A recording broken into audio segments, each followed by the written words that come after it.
And just help with everybody. Can we meet short, punchy answers and questions? It'll help to get through everybody on this. To Scotland with the leader of the SNP, Ian Blackford. Ian Blackford. Thank you, Mr. Speaker. Over recent weeks, we've all witnessed the worrying trends of infection, the upsurge in hospitalisations, and sadly the increase in death. The danger of the virus is self-evident. We know that we are at a tipping point.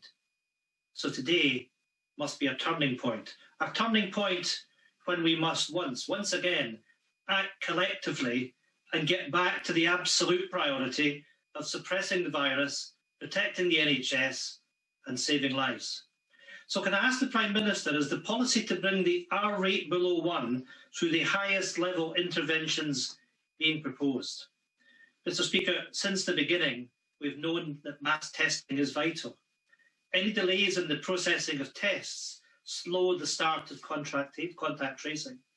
Can the Prime Minister advise what proportion of tests in the last 7 days took longer than 48 hours to process? And what steps are being taken to ensure there is no backlog in processing from the Lighthouse labs?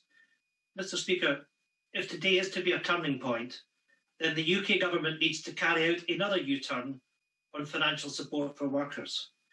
It is blindingly and blatantly unfair. Just as health restrictions are being strengthened, economic support is being weakened. The Chancellor needs to finally wake up to that logic. No more last-minute half-baked economic announcements. Even Tory-backed in the North of England are calling for furlough to be maintained at 80% of wage support. Will the Prime Minister give some certainty and security to businesses and workers? Will he finally instruct his Chancellor to extend the full furlough scheme beyond October? Businesses and workers must not pay the price for managing the lockdown with closures and unemployment when their businesses would be viable post these special measures.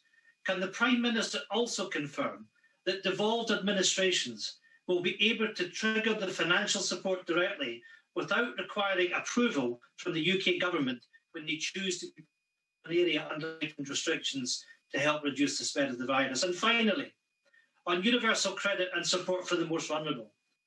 Mr. Speaker, last Wednesday at Prime Minister's question, the Prime Minister suggested I ask him again on his government's plan to maintain the lifeline of the uplift in universal credit support. So now that he has had another week to consider it, will he do the right thing and make the £20 universal credit uplift permanent? Thank you. Well, Mr. Speaker, on NHS test and trace capacity has massively